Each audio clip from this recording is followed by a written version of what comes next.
10 অক্টোবৰত প্ৰায় 8-9 হাজাৰ শিক্ষকৰ নিযুক্তি হ'ব। শিক্ষকৰ প্ৰতি বছৰে ৰিটায়াৰমেণ্টটো হয়, গতিকে আমি নিযুক্তি দিয়াৰ চেষ্টা কৰোঁ। কেতিয়াবা হাইকোৰ্টত কেছ আদিও থাকে। তাৰ মাজতে মই ভাবোঁ যে পৰিৱেশ আগতকৈ ভাল আৰু ভাল কৰিব লাগিব। আদৰ্শ LP নহয়, হাইস্কুলে হ'ব।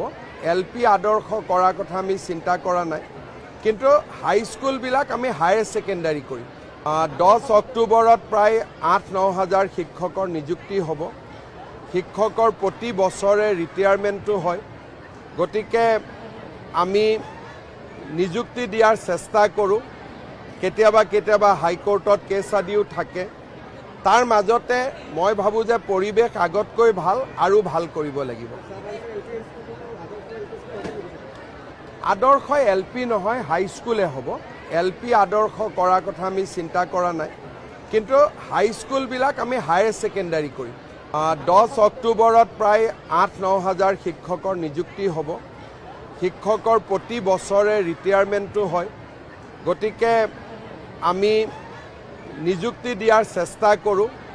কেতিয়াবা হাইকোৰ্টত কেছ আদিও থাকে। তাৰ মাজতে মই ভাবোঁ যে পৰিৱেশ আগতকৈ ভাল আৰু ভাল কৰিব লাগিব।